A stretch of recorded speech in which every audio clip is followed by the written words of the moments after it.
The contractions were coming faster now, each one gripping my abdomen like a vice as I clutched the hospital bed rails. Through the haze of pain, I heard my phone buzzing incessantly on the bedside table. Marcus had stepped out 20 minutes ago claiming he needed coffee, but I knew better. He'd been taking these mysterious calls for weeks, always stepping away when I entered the room. Always with that same secretive smile playing at the corners of his mouth. Before we jump back in, tell us where you're tuning in from, and if this story touches you, make sure you're subscribed, because tomorrow, I've saved something extra special for you. Mrs. Brooks? Nurse Janet Mills peeked around the curtain, her kind eyes filled with concern. Your husband mentioned he'd be right back. How are we doing with those contractions? I managed a weak smile between waves of pain. Getting stronger. Has he said when he'll return? Janet glanced at her watch, then at the empty chair where Marcus should have been sitting. I'm sure he's just anxious. First-time fathers sometimes need a moment to process everything. If only she knew. This wasn't anxiety about becoming a father. This was something else entirely, something that had been building for months. I'd noticed the changes in Marcus gradually. The late nights at the dealership that seemed to multiply. The credit card statements he'd started hiding. The way he'd grown distant whenever I talked about the baby, about our future, about the house we'd worked so hard to buy. Another contraction hit, stronger than the last, and I found myself alone again, wondering where my husband could possibly be while I was about to give birth to our first child. My name is Natalie Brooks, and I'm 32 years old. 6 months ago, I thought I had everything figured out. I was a successful certified public accountant with my own practice in Portland's bustling Hawthorne district, married to Marcus Brooks, a man I believed loved me as deeply as I loved him. We'd just purchased our dream home, a beautiful Victorian on Maple Street that we'd spent the last year renovating together. I was 7 months pregnant with our first child, and life seemed perfect. But perfect, as I would soon learn, was just an illusion carefully constructed by a man who had been planning my downfall for longer than I could have ever imagined. The day everything changed started like any other Thursday morning. I was reviewing quarterly tax reports for my clients when the first contraction hit. It wasn't unusual. I'd been having Braxton Hicks contractions for weeks, so I simply breathed through it and continued working. My office, a converted bedroom in our Victorian home, overlooked the garden, where Marcus had installed a swing set just the week before. He'd been so excited about it, talking about teaching our son to swing, about lazy Sunday afternoons as a family. That memory feels poisonous now, knowing what I know. By noon, the contractions were becoming more regular, and I finally admitted to myself that this might be the real thing. I called Marcus at Peterson's auto dealership, where he'd worked as a manager for the past 5 years. His assistant, Kelly, answered with her usual cheerful voice. Hi, Natalie. Marcus is in a meeting with a client, but I can interrupt if it's important. I think I might be in labor, I said, trying to keep the nervousness out of my voice. Could you let him know? Oh my goodness, of course. I'll get him right now. But when Marcus called back 15 minutes later, his voice carried an odd tension I hadn't expected. Are you sure it's time? I mean, you're only 37 weeks. Isn't it too early? The contractions are 5 minutes apart, Marcus. I think we need to head to the hospital. There was a pause, long enough that I wondered if the call had dropped. Okay, he finally said. I'll wrap things up here and meet you at Cedar Valley Medical Center. Can you drive yourself, or should I come home first? The question struck me as strange. What husband asks his wife in labor to drive herself to the hospital? But I was focused on the growing intensity of the contractions, and assumed he was just panicked. I'll call my mom to drive me. Just meet us there, okay? Sure thing, babe. See you soon. Mom arrived within 20 minutes, her silver hair pulled back in the neat bun she always wore when she was worried. Carol Henderson had been my rock since Dad passed away 3 years ago, and seeing her calm, capable face in our doorway immediately made me feel better. How are you holding up, sweetheart? She asked, helping me gather my hospital bag. The contractions are getting stronger, but I'm okay. Marcus is meeting us at the hospital. Mom nodded, but I caught something in her expression, a flicker of disapproval that she quickly masked. She'd never said anything directly, but I knew she had reservations about Marcus. Little comments here and there about how he seemed more interested in the baby's college fund than in preparing for fatherhood. How he'd been working so many extra hours lately. How he sometimes seemed distracted when we all had dinner together. The drive to Cedar Valley Medical Center took 30 minutes through Portland's afternoon traffic. Each contraction seemed to build on the last, and by the time we pulled into the hospital parking lot, I was gripping Mom's hand so tightly I was probably cutting off her circulation. "We're here, honey," she said softly. "Everything's gonna be fine." The next few hours blurred together in a haze of medical procedures, monitoring equipment, and increasingly intense labor pains. Marcus arrived shortly after we did, carrying a coffee cup and wearing a smile that seemed somehow forced. He kissed my forehead and squeezed my hand, but his eyes kept drifting to his phone. "How are you feeling?" he asked, settling into the chair beside my bed. "Like I'm about to have a baby," I managed between contractions. "How was your meeting?" "Meeting?" He looked confused for a moment. "Oh, right. Fine. Just some paperwork stuff." Dr. Patricia Wells, my obstetrician, came in to check my progress around 4 o'clock. She was a woman in her 50s with gentle hands and a reassuring manner that had seen me through 9 months of pregnancy. "You're progressing nicely, Natalie," she said after her examination. "I'd estimate another 4 to 6 hours before your little one makes his debut." Marcus's phone rang at that exact moment. He glanced at the screen, and I saw something shift in his expression. "I need to take this," he said, already standing. "It's work." "Marcus, I'm in labor," I said, incredulous. "Can't work wait?" "It's important, babe. I'll be right back." He stepped into the hallway, and through the partially open door, I could hear fragments of his conversation. Not enough to understand what was being discussed, but enough to catch the tone. Excited. Almost giddy. This wasn't a work emergency. This was something else entirely. Mom, who had been quietly reading in the corner, looked up from her magazine. "Is everything all right with Marcus's job? He seems very stressed lately." I wanted to defend my husband, to explain away his behavior, but doubt had been growing in my mind for weeks.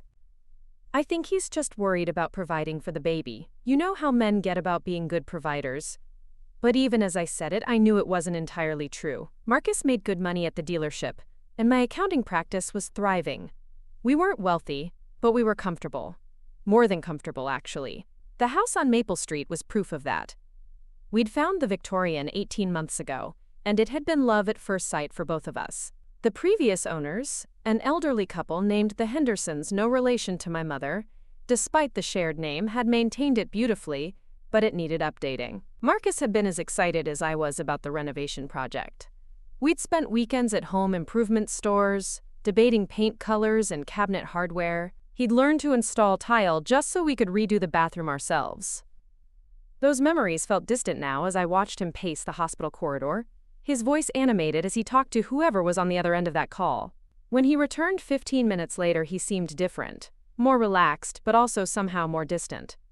"Sorry about that," he said, settling back into his chair. "Crisis at work, but it's handled now." "What kind of crisis?" I asked. "Just inventory stuff. Nothing you need to worry about." The dismissive tone stung. In 3 years of marriage, Marcus had always shared the details of his work life with me. I knew about difficult customers, problem employees, monthly sales targets. This sudden secrecy was new and unsettling. Another contraction hit, stronger than the previous ones, and for a moment, everything else faded away. When it passed, I noticed Mom watching Marcus with undisguised suspicion. She'd always been good at reading people, a skill that had served her well during her 30-year career as a high school principal. If she sensed something was wrong, there probably was. The evening stretched on, punctuated by Marcus's increasingly frequent phone calls. Each time, he stepped into the hallway with the same excuse about work. Each time, he returned, looking more pleased with himself. By 9 o'clock, I was exhausted from labor and frustrated by his behavior. "Marcus, what is going on?" I asked during a brief lull between contractions. Preparing and narrating this story took us a lot of time, so if you are enjoying it, subscribe to our channel. It means a lot to us. Now back to the story. "You've taken 6 phone calls in the past 3 hours. What could possibly be so urgent at the dealership that it can't wait until tomorrow? He looked genuinely surprised by my question. Nothing's going on, Nat. I'm here, aren't I? I'm not going anywhere. But he was going somewhere, at least mentally. Even when he was sitting beside my bed, holding my hand, his attention seemed focused elsewhere. On plans I wasn't part of. On a future I couldn't see. At 10:30, Dr. Wells announced that I was fully dilated and ready to push. The delivery room filled with nurses and equipment as they prepared for the final stage of labor. Marcus stood beside my bed, holding my hand, and for a moment, he seemed like the man I'd married. Focused on me, on us, on the miracle that was about to happen. "You're doing great, sweetheart," he whispered as another contraction built. "Just a little bit longer." I wanted to believe him. I wanted to believe that whatever had been distracting him was behind us, that once our son was born, we'd return to being the team we'd always been.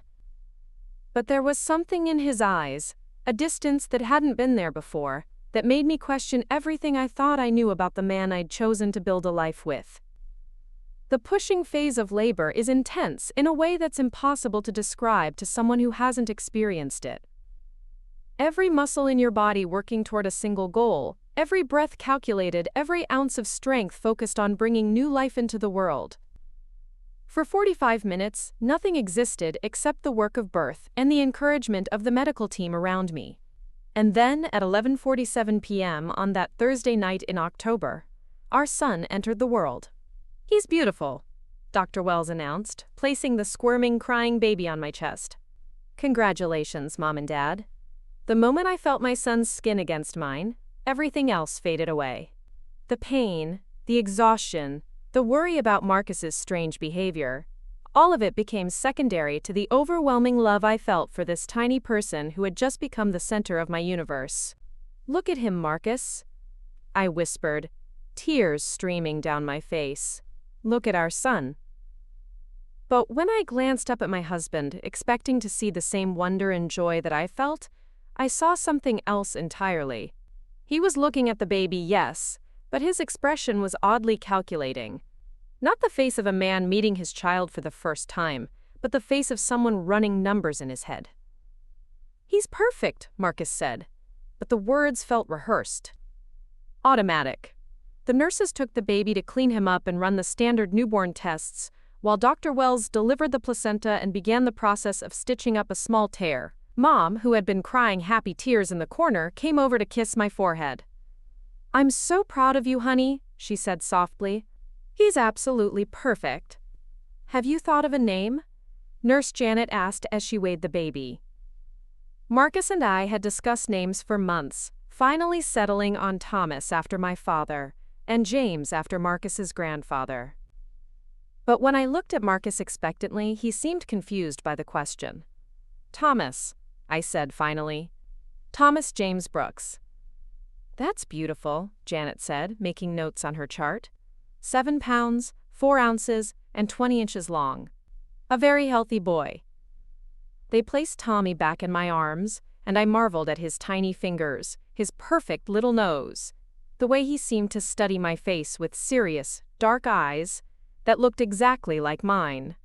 This was the moment I'd been dreaming of for 9 months, and it was even more incredible than I'd imagined. Marcus's phone rang. In the delivery room, while I was holding our newborn son, while I was still being stitched up from giving birth, he actually reached for it. "Marcus," Mom said sharply, her voice cutting through the peaceful atmosphere like a knife. "Surely that can wait." He looked at her, then at me, then at the phone in his hand. For a moment, I thought he might actually answer it. Then he seemed to remember where he was and what had just happened. "You're right," he said, putting the phone on silent. "Sorry, work stuff." But the damage was done. In that moment, as I held our son for the first time, I realized that my husband's priorities had shifted in a way that didn't include me or the baby at the top of the list. Whatever was happening with these phone calls, whatever was pulling his attention away from this sacred moment, it was more important to him than his family. I didn't know then that he had just received confirmation that the papers had been signed. I didn't know that while I was in labor, he had successfully sold our house, the house where I ran my business, the house we had renovated together, the house I thought would be our son's childhood home, to his mistress, Vanessa Kane, for a fraction of its market value. I didn't know that in the space of 12 hours I had gained a son and lost everything I thought was secure in my life. But I was about to find out. The discharge papers felt heavy in my hands as I sat in the wheelchair, Tommy sleeping peacefully in my arms. The past 3 days at Cedar Valley Medical Center had been a blur of nursing sessions, pediatrician visits, and learning how to change diapers with hands that still shook from exhaustion. Marcus had been attentive enough during visiting hours, bringing flowers and taking pictures of Tommy to share with everyone at work, but something fundamental had shifted between us that I couldn't quite name. It wasn't just the phone calls, though those had continued even in the maternity ward. It was the way he looked at me when he thought I wasn't paying attention, as if he was seeing me for the first time and wasn't particularly impressed with what he found.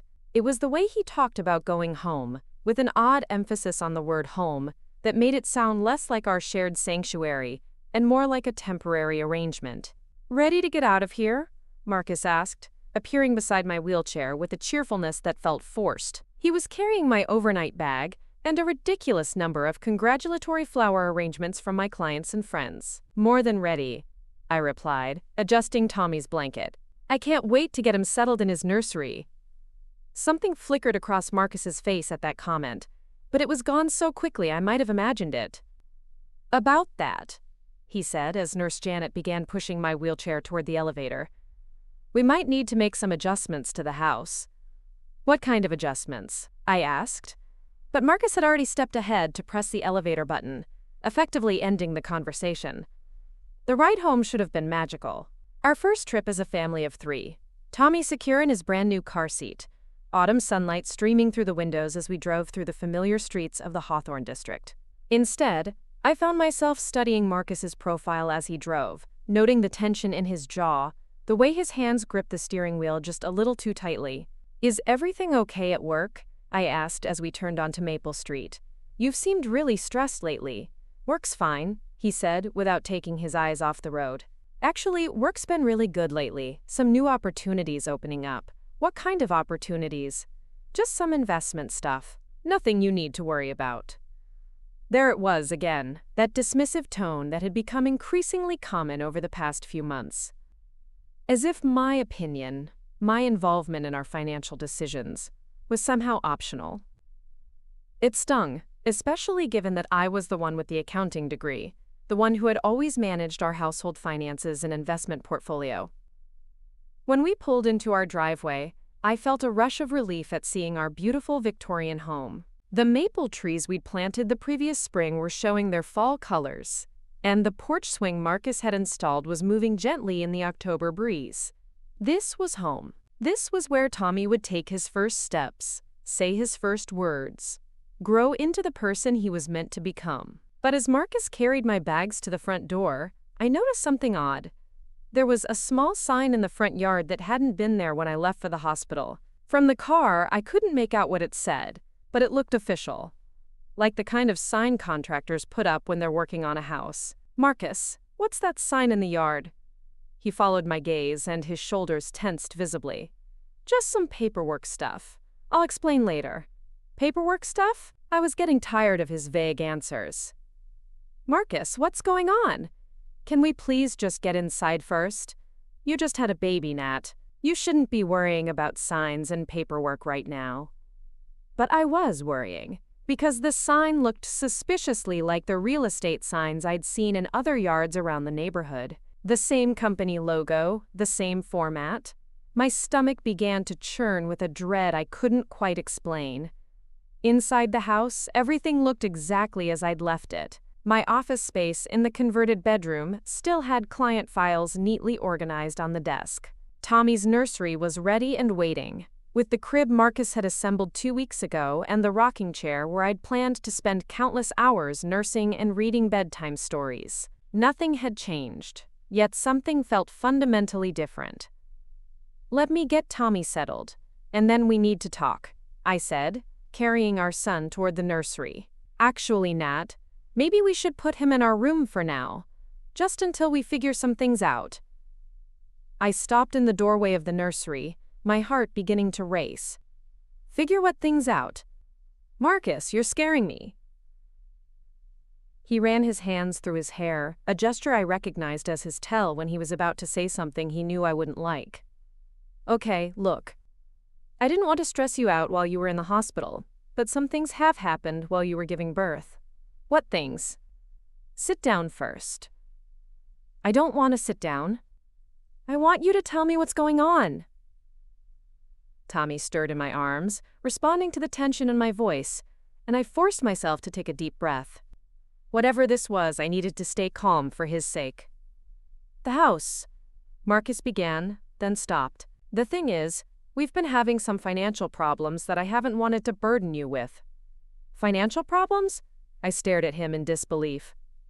Marcus, I do our taxes. I manage our investment accounts. We don't have financial problems. Your business has been slower this year, he said, which was categorically untrue. My accounting practice had actually grown significantly, with 3 new corporate clients signing on in the past 6 months alone. My business has been thriving. What are you talking about? And with the baby coming, we need to think about college funds, bigger cars, all the expenses that come with children. We've been planning for those expenses for months. We have a savings account specifically for...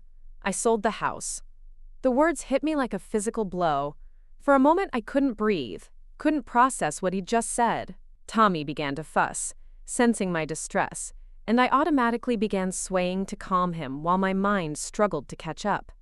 You what? I sold the house, Marcus repeated, his voice gaining confidence as if saying it again made it more reasonable. While you were in labor, the papers were signed yesterday morning. You sold our house while I was giving birth to our son? The words came out as a whisper, because I couldn't trust my voice not to crack entirely. It was a good offer, Nat, more than we expected, and the timing worked out perfectly because the buyer wanted to close immediately. Who's the buyer? Marcus hesitated, and in that hesitation, I saw the truth even before he spoke it. Vanessa Kane. She works in marketing for one of the dealership's corporate clients. Vanessa Kane. The name hit me like ice water. I'd heard him mention her before, always in passing, always in the context of work meetings or corporate events. But the way he said her name now, with a careful neutrality that felt practiced, told me everything I needed to know. How long? I asked quietly. How long what? How long have you been sleeping with her? Quote. The question hung in the air between us like a bomb waiting to explode. Marcus's face went through a series of expressions: surprise, denial, guilt, and finally, resignation. It's not what you think, he said, which was exactly what guilty people always said when caught. Then explain to me what it is. Vanessa and we've been working together on some investment opportunities. She's really smart about real estate, and when she saw our house, she made an offer that was too good to pass up. She's been in our house? Just once, maybe twice, for the walkthrough and inspection. But I could tell from his voice that it had been more than twice. Much more. I pictured this woman, this Vanessa Kane, walking through the rooms I'd decorated, sitting on the furniture I'd chosen, planning how she would rearrange my life to suit her preferences. Where are we supposed to live? I asked, my voice barely above a whisper. I've already found us a temporary place. A really nice apartment downtown. Much more practical for a family with a baby. Temporary? Until we figure out our next move. Look, Nat, I know this is a shock, but it's actually a great opportunity for us. The profit from the house sale gives us options we didn't have before.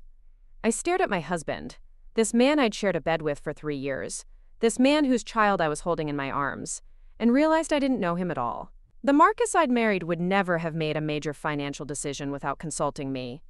He would never have sold our home while I was in labor. He would never have brought his mistress into our house to evaluate it like a piece of merchandise. When do we have to be out? Tomorrow. Tomorrow? I felt the walls of my world collapsing around me. Marcus, I just gave birth. I have a 3-day-old baby, and you're telling me we have to pack up our entire life and move out tomorrow? I know the timing isn't ideal. The timing isn't ideal? I was no longer whispering. I'm supposed to be recovering from childbirth. Tommy needs a stable environment.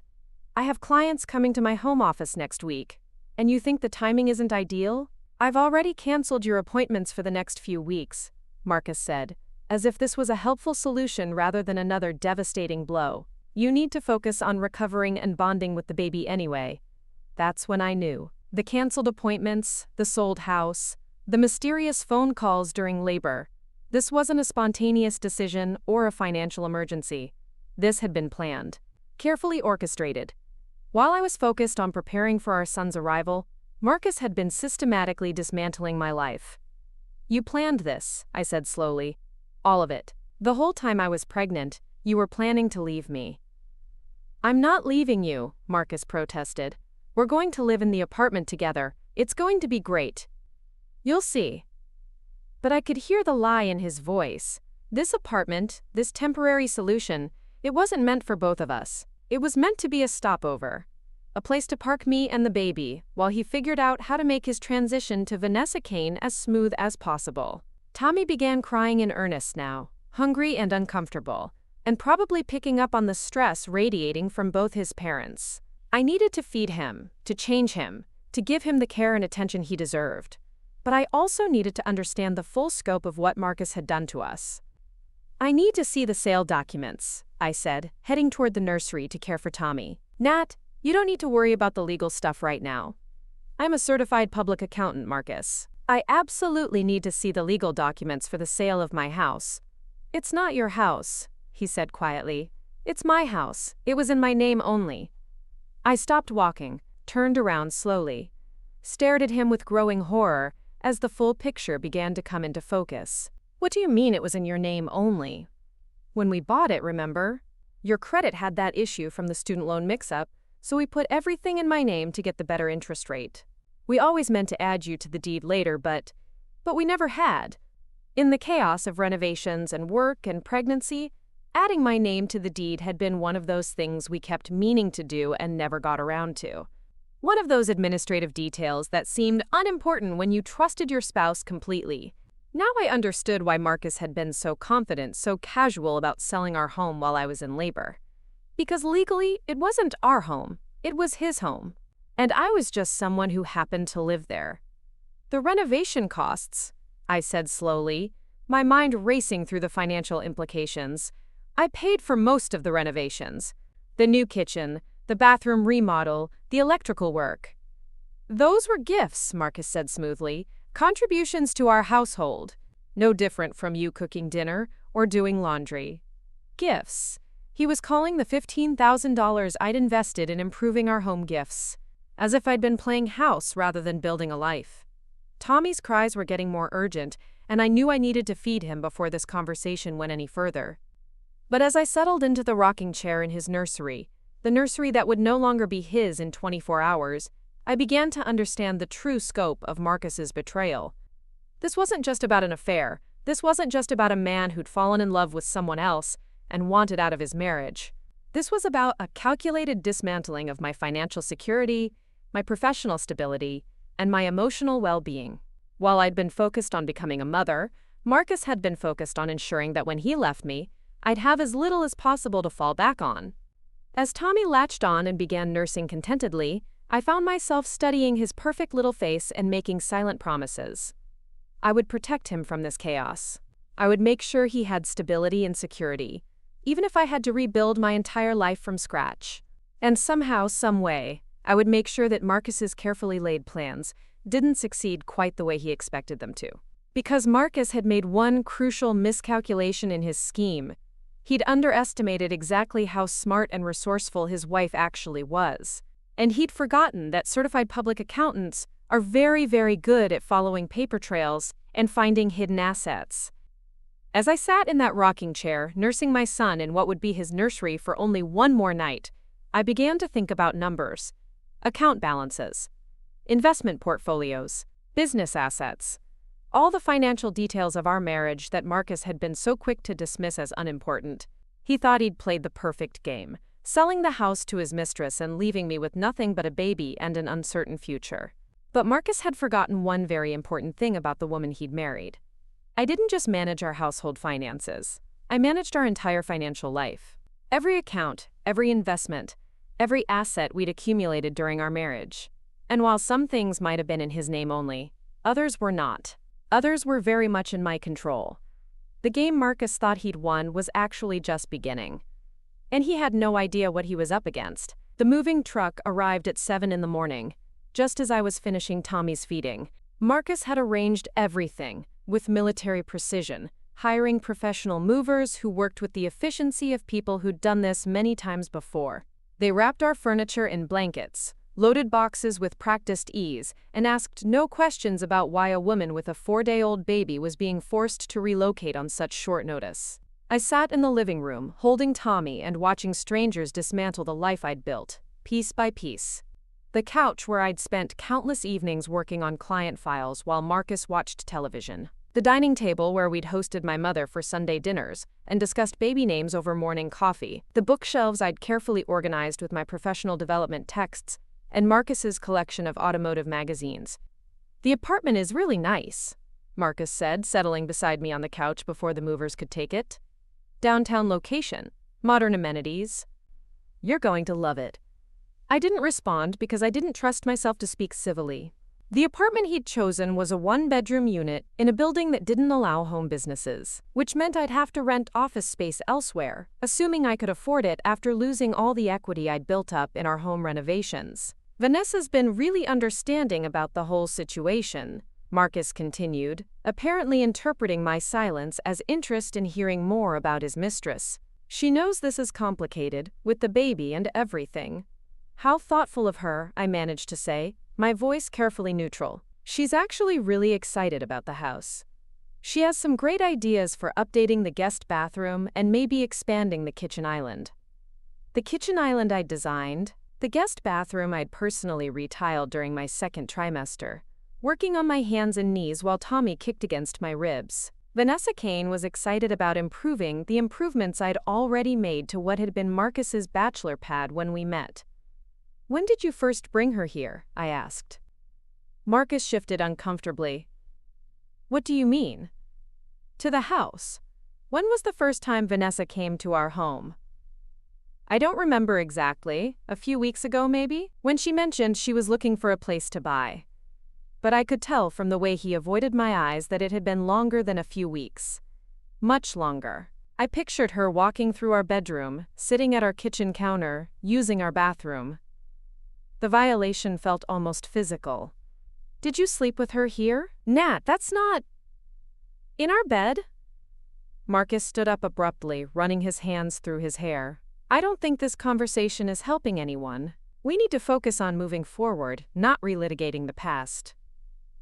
Relitigating the past. As if the past was something distant and abstract, rather than the life we'd shared until 4 days ago. As if our marriage was a legal case that had been settled, rather than a relationship that was being systematically destroyed. The movers were efficient, I had to give them that. By noon, our entire household had been packed into 2 trucks, and was heading across town to the downtown apartment Marcus had selected. I followed in my car, Tommy sleeping peacefully in his car seat, blissfully unaware that his first week of life was taking place during the complete upheaval of everything I'd thought was stable and secure. The Meridian Towers apartment building was exactly what I'd expected. Glass and steel construction, contemporary design. The kind of place young professionals lived before they bought houses and started families.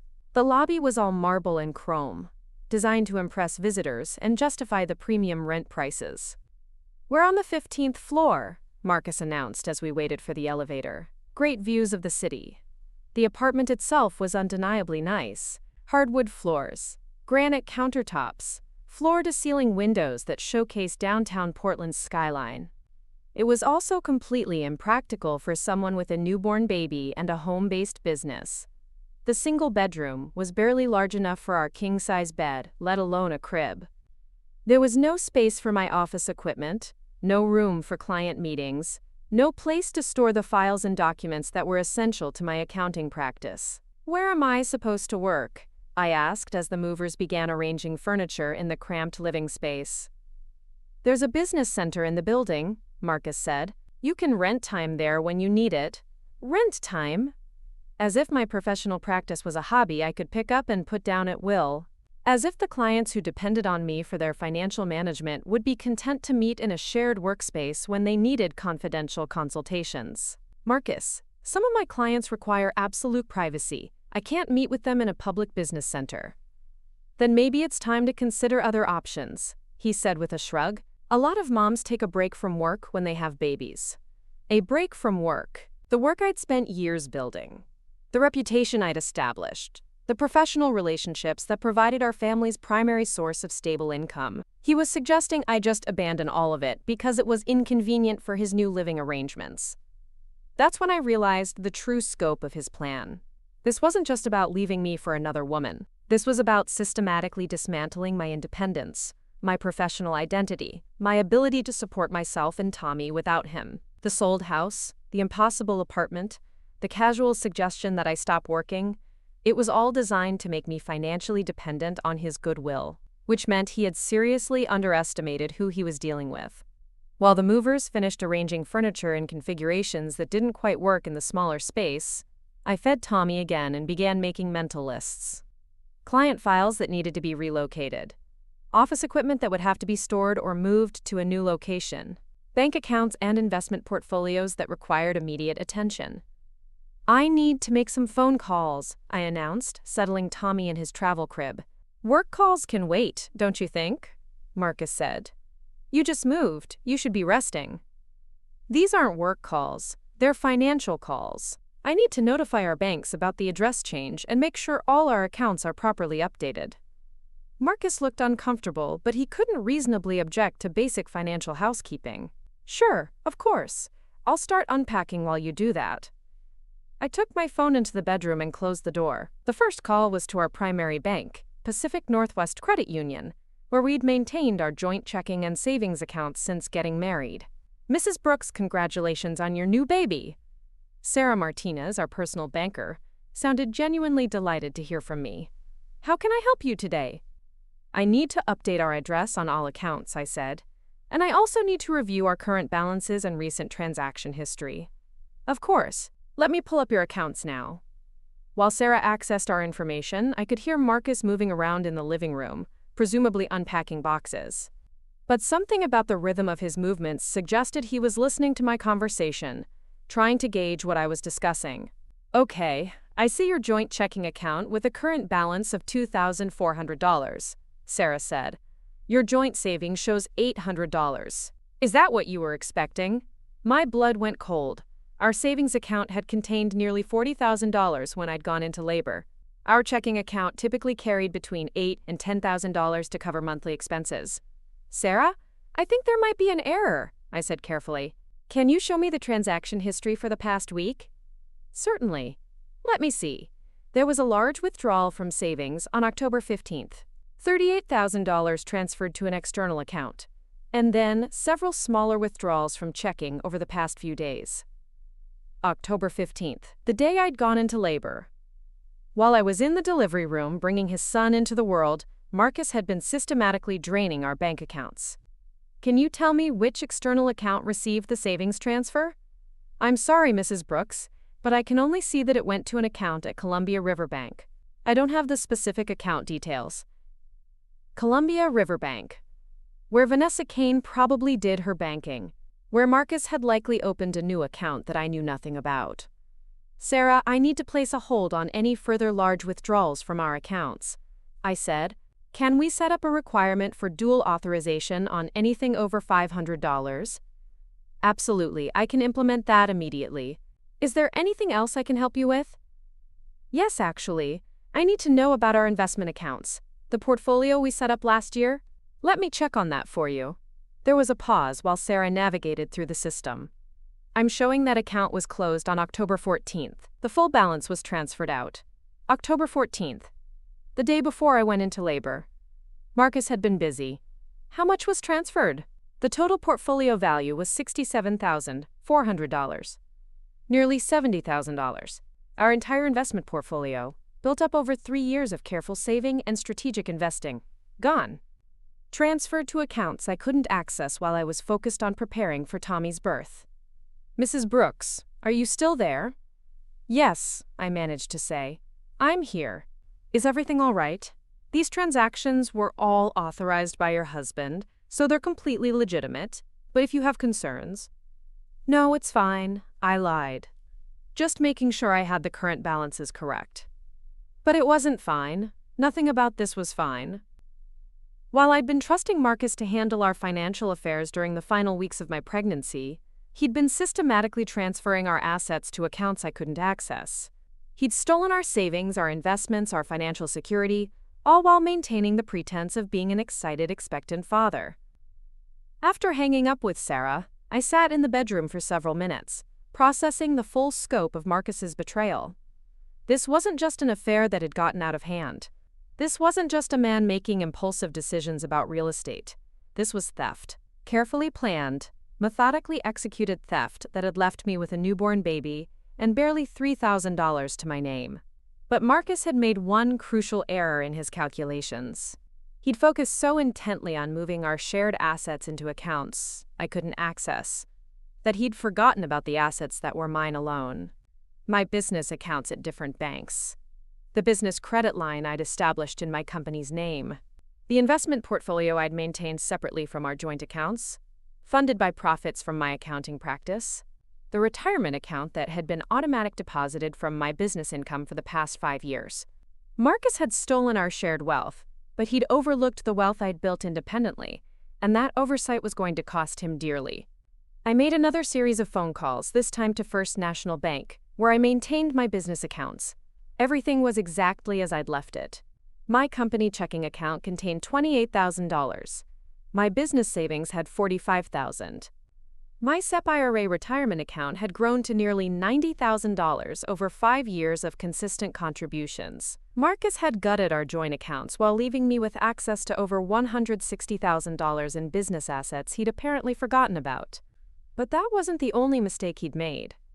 When we'd bought the house 18 months ago, I'd insisted on purchasing a substantial life insurance policy for both of us.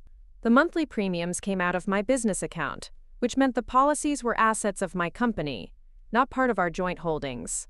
Marcus was the beneficiary of my policy, but I was the beneficiary of his, and the cash value that had built up in his policy over 18 months was significant.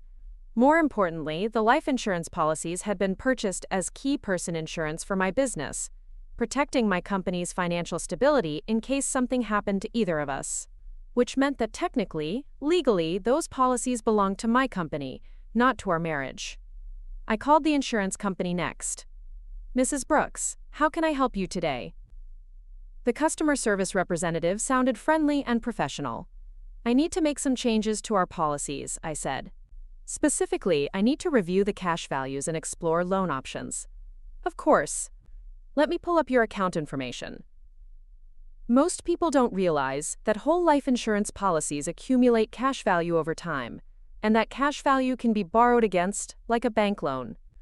The loan options on Marcus's policy, given the premiums I'd been paying from my business account, were substantial. "I see you have 2 policies with us," the representative said. "Your policy with a death benefit of $200,000, and your husband's policy with a death benefit of $300,000. The cash values currently stand at $4,000 and $6,000 respectively. Not a fortune, but enough to matter when every dollar counted. And since the policies were business assets purchased with my company's funds, I could borrow against them without Marcus's permission. I'd like to take a loan against both policies," I said, "the maximum amount available." "Certainly. Based on current cash values, you can borrow up to 80% of the accumulated value. That would be $3,200 from your policy and $4,800 from your husband's policy. Another $8,000 that Marcus didn't know about. Combined with my business accounts, I had access to nearly $170,000 in assets that were entirely separate from the joint accounts he'd emptied. But more than the money, I had something else that Marcus had overlooked in his rush to steal our shared wealth. I had complete documentation of every financial transaction we'd made during our marriage, every tax return, every bank statement, every investment record. As a CPA, I'd maintained meticulous records of our joint financial life, which meant I could prove exactly when and how Marcus had moved our assets.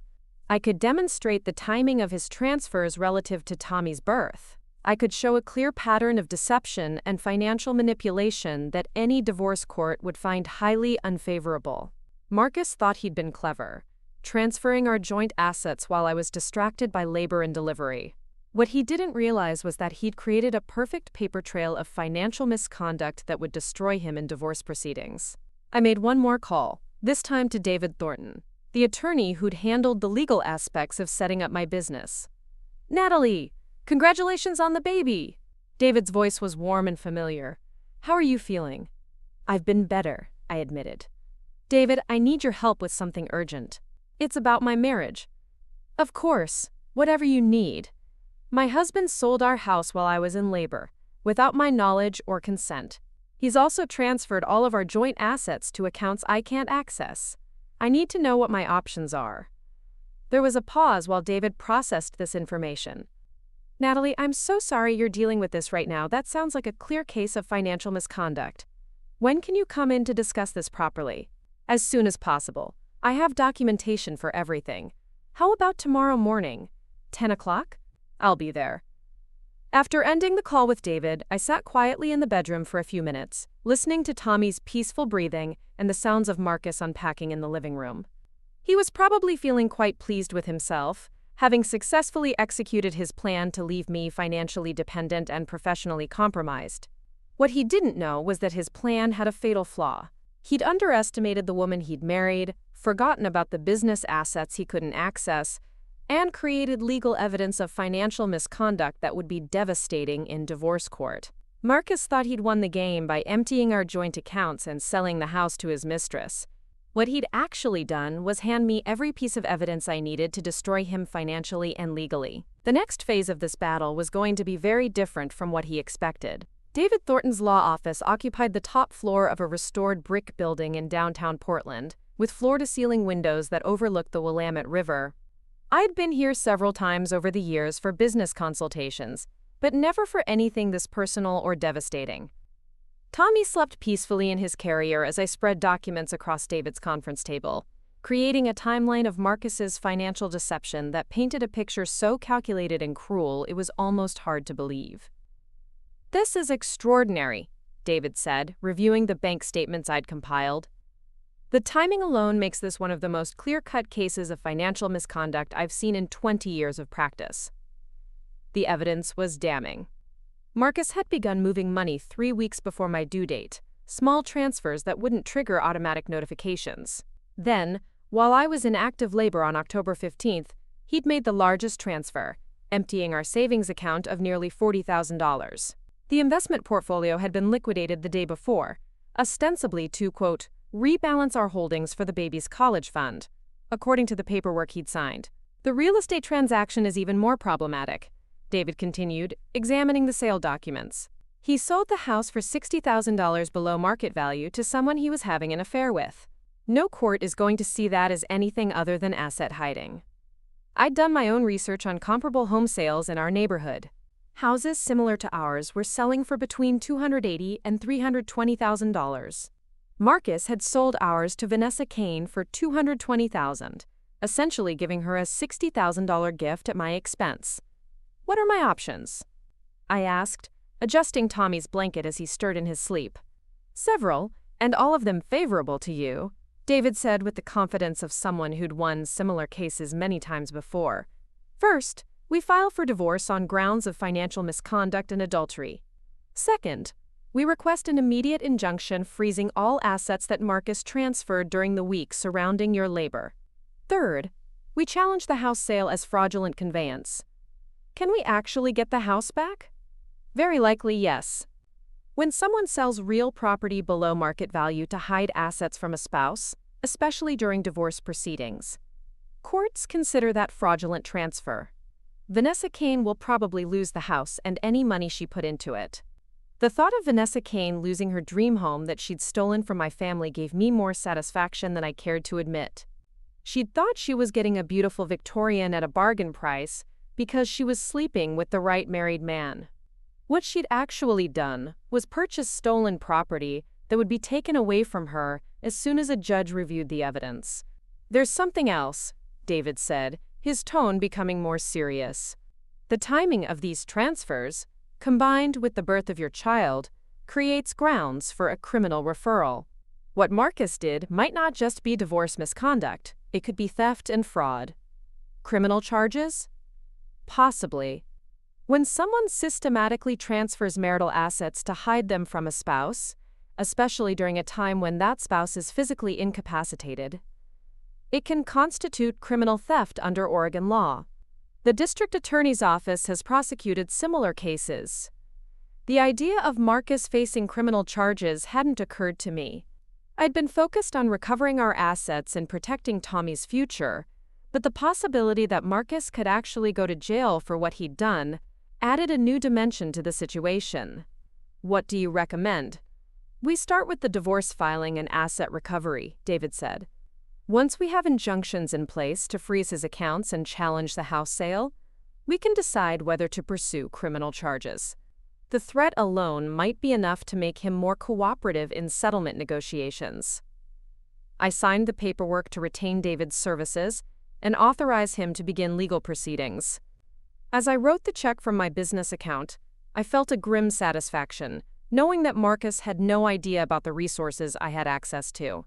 He'd been so focused on stealing our joint assets that he'd completely overlooked my independent wealth. One more thing, David said as I prepared to leave. I recommend hiring a forensic accountant to review all of Marcus's financial activities over the past 6 months. If he was planning this for as long as it appears, there might be other hidden assets or transfers we haven't discovered yet. I can do that analysis myself, I said. I'm a CPA, and I have access to all our historical financial records. Even better. The more documentation you can provide, the stronger our case becomes. Back at the apartment, I spent the afternoon nursing Tommy and reviewing 3 years' worth of financial records while Marcus was at work. What I discovered was even worse than I'd initially realized. The financial misconduct hadn't started with my labor. It had been going on for months. In July, Marcus had opened a new checking account at Columbia Riverbank that I'd never seen statements for. Small transfers had been going into that account since August, money that I'd assumed was being moved between our regular accounts to earn better interest rates. When I called Columbia Riverbank and identified myself as Marcus's wife, they confirmed that he'd been making regular deposits to an account that currently held over $80,000. $80,000. Combined with the transfers I already knew about, Marcus had hidden nearly $130,000 of our marital assets in accounts I couldn't access. But the most infuriating discovery came when I reviewed our credit card statements. In September, Marcus had spent over $3,000 at high-end restaurants, hotels, and jewelry stores. All places he'd never taken me, all expenses that had obviously been for his relationship with Vanessa Kane. He'd been financing his affair with our joint credit cards while I was preparing for our baby's arrival. The jewelry store purchases were particularly galling. 2 different transactions at Tiffany & Company, totaling over $1,500. Marcus had never bought me jewelry from Tiffany's in 3 years of marriage, but apparently Vanessa Kane deserved diamonds and gold while his pregnant wife made do with practical gifts, like maternity clothes and prenatal vitamins. I documented everything, creating spreadsheets that tracked every suspicious transaction, every unexplained transfer, every piece of evidence that showed Marcus's systematic deception. By the time I finished, I had a financial forensics report that would have impressed any divorce attorney in the country.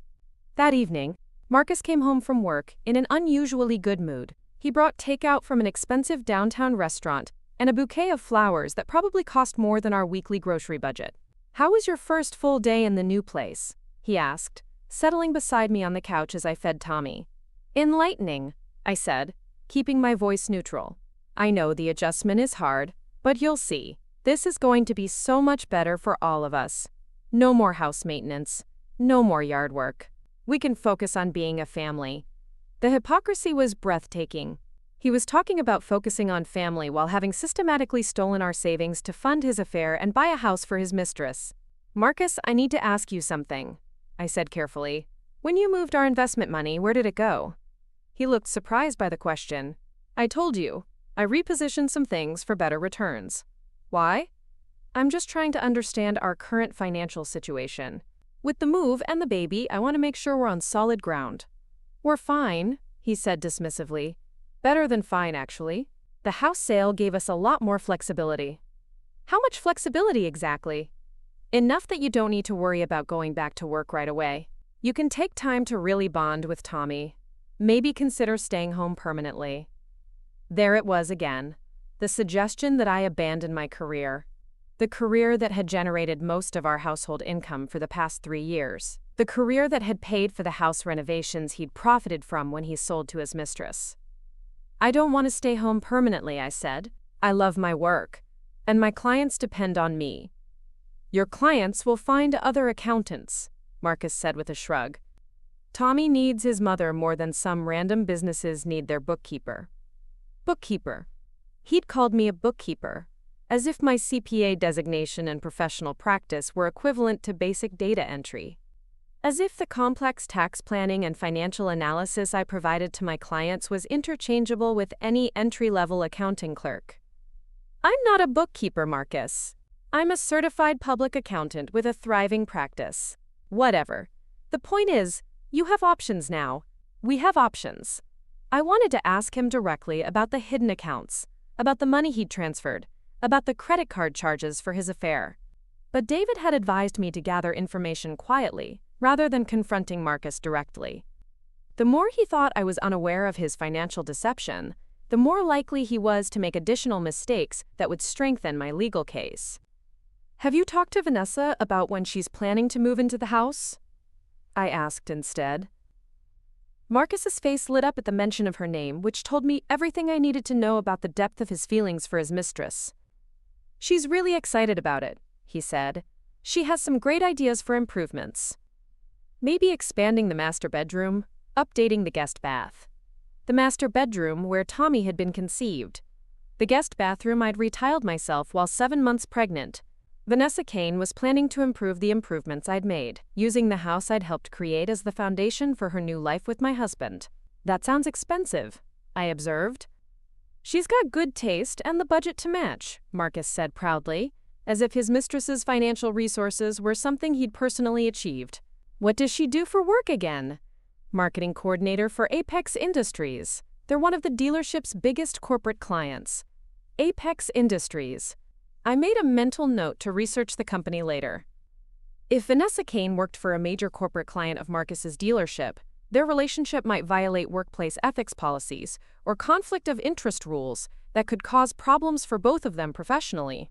That night, after Marcus fell asleep, I continued my financial investigation using my laptop in the living room. Tommy slept peacefully in his bassinet beside me, while I traced the paper trail of our stolen assets with the methodical precision that had made me successful in my accounting practice. The Columbia River Bank account was just the beginning.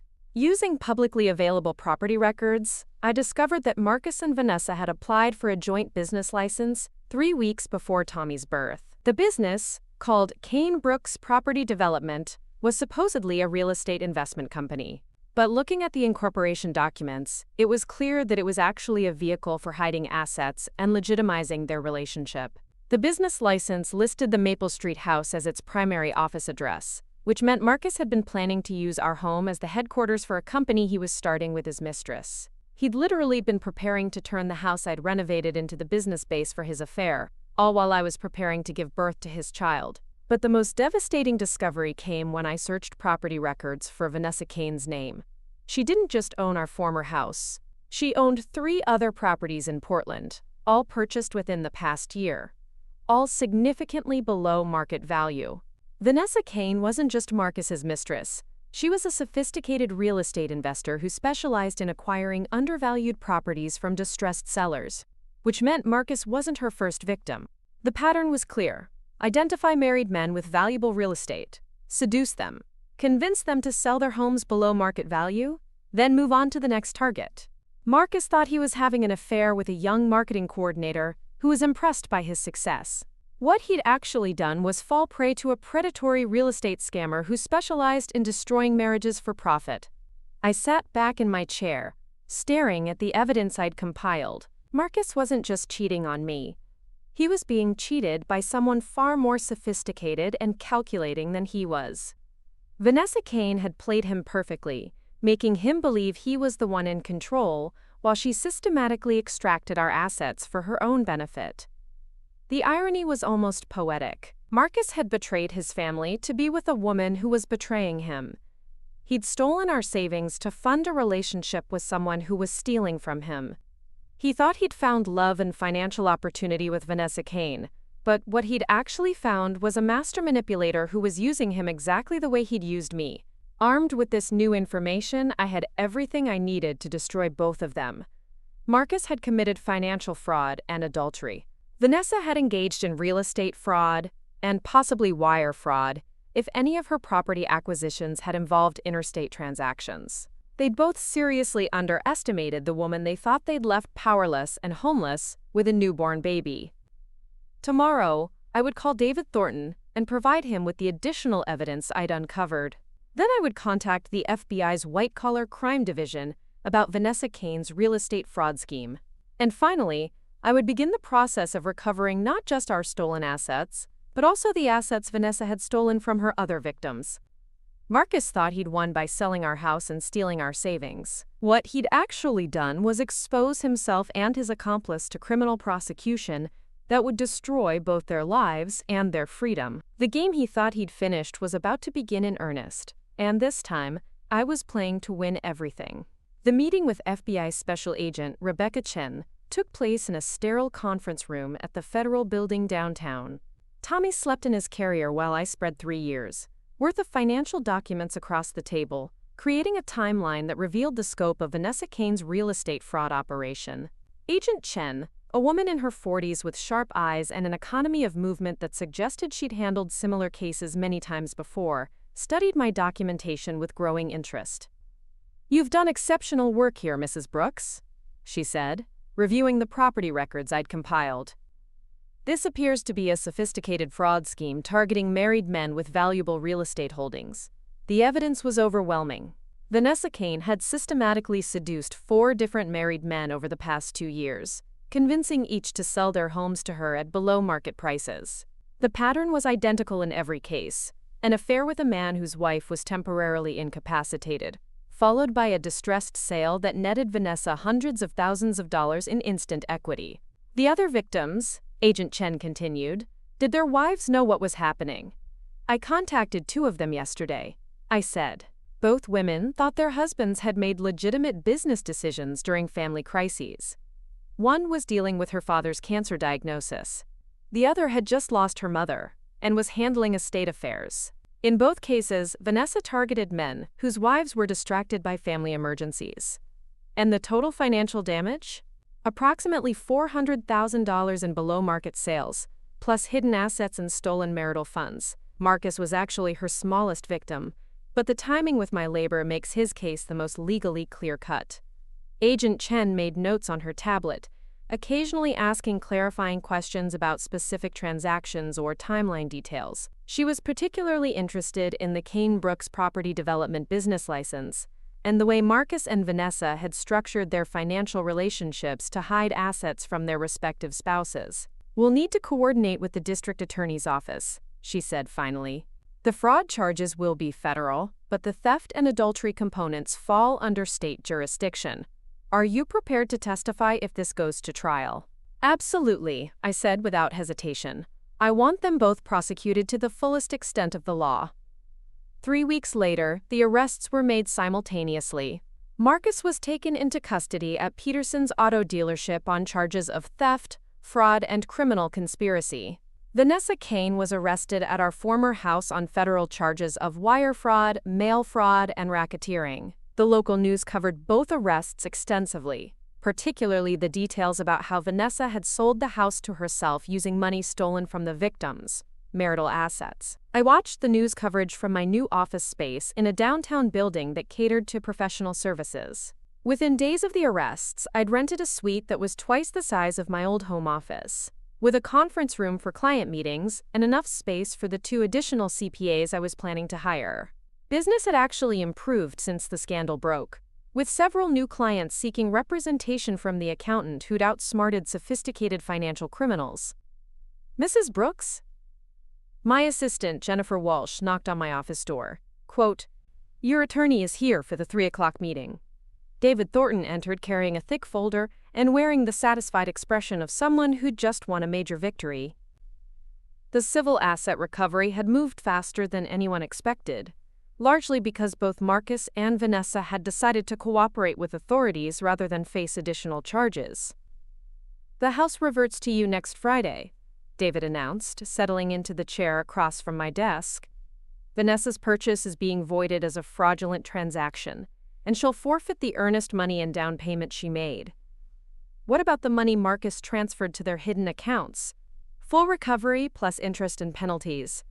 The court ordered immediate restitution of $137,000 to be paid from Marcus's assets and Vanessa's real estate holdings. $137,000. More than Marcus had actually stolen, because the court had added interest and penalty calculations that reflected the severity of the financial misconduct. Combined with the house recovery and my existing business assets, I was actually in a stronger financial position than I'd been before Marcus's betrayal. "There's more," David continued. "The other victims are filing a class action lawsuit against Vanessa for the full scope of her fraud operation. You'll receive a percentage of any additional recovery from that case." "And the criminal charges?" "Marcus pleaded guilty to avoid jail time, but he'll have 5 years of supervised probation and a permanent criminal record. Vanessa's federal charges are more serious. She's looking at 2 to 4 years in federal prison, plus full restitution to all victims." The justice felt appropriate. Marcus would lose his job, his professional reputation, and his freedom to make financial decisions without court supervision.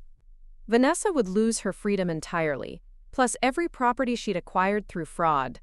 Both would spend years rebuilding their lives while dealing with the legal and financial consequences of their choices. "What about custody of Tommy?" I asked. "Given Marcus's criminal conviction and demonstrated financial irresponsibility, you'll have primary custody with supervised visitation rights for him. The court was particularly troubled by the timing of his thefts relative to your labor. Primary custody meant Tommy would grow up primarily with me, in the home I'd renovated and legally recovered. Marcus would be relegated to weekend visits under court supervision, a fitting consequence for a man who'd chosen to steal from his family rather than support them." That evening, I walked through the Maple Street house for the first time since being forced to move out 6 weeks earlier. The space felt different without furniture, but the bones were still beautiful.